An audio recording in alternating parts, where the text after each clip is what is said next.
everybody, and welcome to Taking Control, the ADHD podcast on rashpixel.fm. I'm Pete Wright, and I'm here, as always, with Nikki Kinzer. I don't know, are you? Because I wasn't recording. I don't know. I'm a voice in the darkness. Me? Yes. All right, good. How are you? I'm good. How are you? I'm very good. As we record this, I don't want to date us too much, but it's Captain America weekend. Oh. And you know I love me some Captain America movies. Yes, I saw that, actually, a preview. Mm-hmm. Yep. And I should say, the bigger tragedy that we've uncovered in the pre-show that nobody has heard is that Nikki has never seen The Princess Bride. So please send email and comments about how important it is that Nikki sees the movie The Princess Bride. When was it? When was it in theaters? It had to have been like in the 90s, right? It was 1987. With Robin Wright. Yes, 1987. I was in high school in 1987. No excuses. That's what this is. This is no excuses. It is fantastic. The screenplay by William Goldman is incredible. The book, also by William Goldman, incredible. You should be reading it with your children. It's this is the shaming Nikki for the Princess Bride segment of the show. You got to see it. It's so good, and your kids will love it. All right, I'll check it out. It's a big favorite. Just for you, Pete. Well, and all the people who are going to write you else, about the Princess Bride. This is a serious lobbying effort. We are not actually talking about The Princess Bride today as much as I would like to do so. We are talking about 3 big reasons why your organizing efforts may be going sideways on you, and I love all 3 of these reasons. Before we do that, head over to TakeControlADHD.com. Get to know us a little bit better. You can, of course, subscribe to the show anywhere the finest podcasts are served. And we would love you to connect with us on Twitter or Facebook at Take Control ADHD. You can call us at 503-664-4ADD. Now, there was some confusion about that. What are the numbers? 4ADD. I'm going to tell you what this is. 4ADD. Oh, I thought you were going to talk about the confusion way back when I was doing 664. No, this is not on you. No, we've passed that segment of shame. Okay, all right, good. 4, 2, 3, 3. That's what you would be dialing if you were dialing on a phone. 4233. So 503-664-4233 and get your voice, your thoughts, your questions on the show. And speaking of questions, we want to hear them. We want to know what they are. That's right. Yeah. So please call us or send us an email. You can send me an email directly to Nikki at TakeControlADHD.com for an upcoming show where we will be answering questions, as well as I think throwing in some comments from people too of things that are working for them. I've had a couple of emails come through of different things that people have tried and, want to share with you guys. So we want to hear those too. Absolutely. And I also have some technology updates from the tech episode we did recently. So we've got a lot of things coming up in that final episode. We just want to put them all together. It's the catch-all, the cornucopia of questions. So please write in. Okay, so we're talking about 3 reasons. The big 3, as I like to say, the first 3 reasons why my organizing efforts are not working. True? In spite of my good intentions, tell me, why am I going sideways, Nikki? Well, that's it, right? I mean, we do go into working on our projects with our best intentions. I mean, we know what we want to happen or have happen, but we don't get what we want. They're just not always the same thing. And of course, I'm preaching to the choir here. This is extremely frustrating. And in my experience, I have seen 3 reasons. And like you said, it's kind of the first 3 reasons that come up periodically. But the first one, I think people will relate to, because what happens is we react instead of plan. This is absolutely my MO. If things go wrong, it's because of number 1. Well, and it's so true. And I think it's so common for so many people, because what's happening is you're in a crisis. You're in the middle of a crisis, right? You can't find what you need. You're late. You're frustrated because you don't have the time to find it. So you're just going to go out and buy something that you already know you have. So you're just already mad at the world. I mean, there's all these things that can happen. And, it's these consequences of not being organized where we just immediately want to react. Yeah. So, we start sorting and we start organizing and we don't have a plan and there's no clear intention of really what you're doing. And I mean, it's chaos, right? Yeah. Well, and that's because, there's a dopamine rush too to being reactive. It feels initially enormously satisfying. Right. Like you're doing something really good. Yeah. Look at how good I am. I see my closet. It's a disaster. And so I'm going to go ahead and take it on right now in all of its glory. Right. And then you start pulling everything out, and then what happens? No, it's all out. Now everything's It's all out. I have an empty closet, and I have no idea what my point was. Well, no idea. And get this, the phone rings. Oh, So yeah. you get distracted and you go answer your phone, or you get distracted now because you know, the email little buzzer went off. Yeah. You've had new mail. I don't even know if that exists anymore. Remember AOL? AOL, you've got mail. You've got mail. Does that still happen? I don't think so. I don't know though. I don't. Yeah. Anyways, okay. See, I just got distracted by Yeah, thinking that's about right. that. And so it starts there, and eventually, it 6 weeks later, you're still in a mess, and you decide, instead of clean this up, I'm just going to move. I'm going to sell the house, or I'm just going to throw everything back in there, away. and I'm going to be upset with myself because here it again was another project that I didn't finish. And that are the word. I mean, those are words that people say to themselves all the time. It's like, okay, well, there it is. I failed again. And it's so sad because it doesn't have to be that way. There is a solution to this, because when we actually approach a space with a plan, then our chances of follow through actually increase dramatically. And we can kind of eliminate all of that frustration and all of that crazy shame that we feel by really just having a plan. And I think, for me at least, the thing that always trips me up is I think that planning is going to take too long. Oh, and it doesn't have to. Okay. It doesn't have to, because really what I want when I say plan, it's really just about being more mindful about your intentions and planning out like the space that you're going to organize. So you use the example of the closet, right? You're frustrated with the closet. And so instead of just jumping right in and taking everything out and then getting distracted, like we talked about, and then being able to you come back to it and realize you don't have time to do this. You throw everything back in, right? I mean, we know what all the consequences are.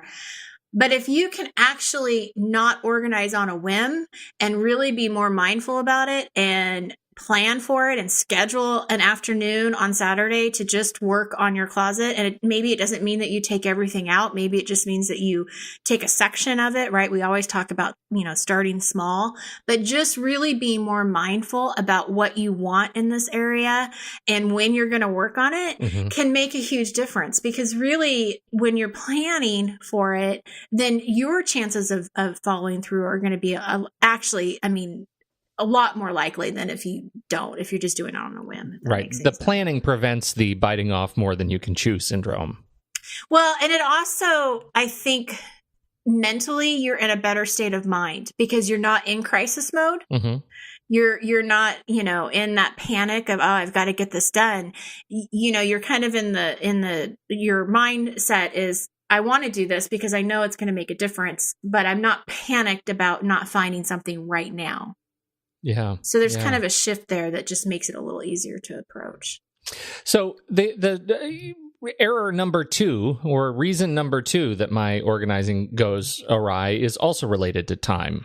Well, it is. It's dismissing the fact that getting organized does take time.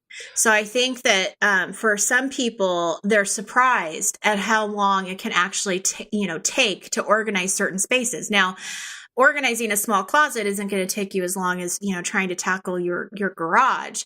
But, and I always tell people to kind of double the time that you think it's going to take. So if you think it's going to only take an hour, it's probably going to take 2 or 3. So, right.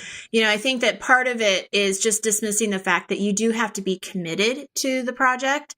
And that it's an ongoing thing that's happening here. This is a journey. It's not just a one-time event. Mm-hmm. And I think that if you're looking at it that way, you're not going to be quite as frustrated, if that makes sense. It does. And it's interesting. It's a little bit counterintuitive at first, spinning off of that first error, that we just start without a plan because we think planning will take too much time. But in fact, if you're doing it right, then organizing will take time, but less time than if you just throw yourself into it. Right. Good point. Yeah, absolutely. Well, and I think that it's a matter of just doing it over a period of time. So it's not something that just has to be done in a weekend. It's something that's done over the course of time in small chunks so that you're not overwhelmed. And then eventually you will get to the place where you want to be. I think that it's easy when we look at this title, we're saying 3 reasons why your organizing efforts aren't working. Well, when you look at that, you may feel like they're not working because it's not happening fast enough. Sure. You're not looking at it as a journey. You're just looking at it at one weekend I didn't get it finished, so it's not working. Mm-hmm. So what I'm encouraging people to do is to really look at it as a process, as a journey, an ongoing thing that you're consistently working on, and that it is going to take some time. You didn't get here in a weekend. You're not going to be able to get it back in order in a weekend. And we're also not looking for perfection, right? I mean, we talked about that last week. We're not looking for it to be a magazine cover. So we've got to always kind of keep that in mind as well. So finally, the last one is the idea of tackling a giant organizing process or project on your own. Well, and I think this is really specific for people who have ADHD. I think that organizing is hard for a lot of people regardless, but it can be really difficult for someone with ADHD. And to try to tackle it by yourself can be probably maybe even outside of planning, one of the biggest mistakes you can make. It can be really hard to do it by yourself. So I would really encourage you to look for support, and we're going to talk next week about how to get your family on board. And mm-hmm. that is definitely the first place I would look at is, who in your family can support this process, especially if you all live in the home together, right? I mean, it should be a family project. It should be an ongoing thing that's not just all on you, because that can be really heavy. So we're going to talk more about that next week. But we have talked about accountability partners. We've talked about body doubles, and I highly encourage people to go this route. When they're looking at organizing their home, find somebody that they can talk to on a consistent basis, that they can check in with. That body double is amazing in the way that they can help you stay focused. They can keep you on task. Children can be your body double, and they don't even have to know what they're doing, but just having them sit and do their homework while you're working on a cupboard can really make a difference. I love that, because even if they don't know on the surface what you're doing, the idea is that you are modeling some great behavior for your kids. And Absolutely. I think that's so valuable, even, because once they do internalize it, they're going to see the value in living an organized lifestyle too, and seeing how it helps their focus and it helps their attention to be able to know what they need, to know where their things are, and know the value of spaces that have meaning. Mm-hmm. And that's what you're showing them. And I think that's really important. Absolutely. Another thing that you can consider, if you have the funds to do it, it's a great investment, but hire a professional organizer to come into your home. Just make sure that they are trained in ADHD, that they understand how to organize ADHD. But that can also be a really great way to get you started and give you some good ideas that, are coming from a different perspective. So mm-hmm. that's another option. The other thing that I have found that works really well for people is if you can find somebody that wants to go through this journey with you in their own home. So like you're finding, like maybe you're talking to a friend and they're like, oh man, I know organization sucks. It's so hard. Find that person and ask them, hey, what do you think about being accountability partners? What do you think about meeting once a week, or just talking on the phone, or sending emails to each other? That's a really great way, I think, of getting support from somebody. So you're not necessarily feeling like you're doing it by yourself, but it's a great way of getting support from somebody in a non-judgment type of way. Yeah. They're not judging you because they're going through the same thing. And so you may feel a little bit more free to tell them really what's going on. Does that make sense? It does. The only danger that immediately jumps to mind, and this may be case specific because I'm projecting, is that you got to be careful not to pick somebody who hates organizing so much that you just end up dragging each other down, right? And never getting anything done. Like, This really does suck. Yeah, let's go eat. Yes, exactly. Yeah, let's Let's be supportive. Be careful of the person that you pick, because and you also don't want to pick somebody who's just going to do it for you. I was tempted to say, don't ask your mother, only because, again, I might be projecting. My mother, I love my mother. I adore her, and she would just do it. Well, and I'm just thinking that not only would they just do it for you, but you may feel an incredible amount of judgment and shame from it, because they, I can see it coming across in some relationships that, well, since you can't do it, I can, and I can do it better than you. Exactly. And you don't want that too, because these systems have to work for you. You have to be able to integrate them into your life. That's right. Not the person who just takes it over because they're so good at organizing. That may be a red flag. Oh, I'll be your body double because I love organizing. Yeah. Maybe they're not a great person to ask. Yeah, that's a good point. I mean, I do think you have to be kind of choosy. Yeah, and make sure it's the right person. But it can work. I have seen it work really well for people when they find the right person, for sure.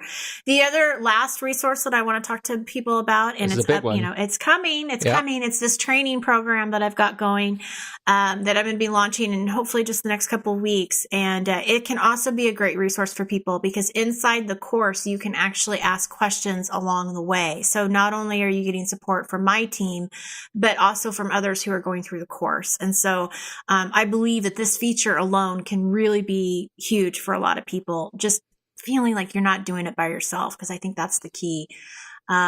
So really, in summary, I mean, that's what I kind of want to say, is that if you have a plan, it's going to take some time, and you don't go into this alone, then you really have a great opportunity here to get organized and to see some great change in your life. Because as we all know, organization affects everything.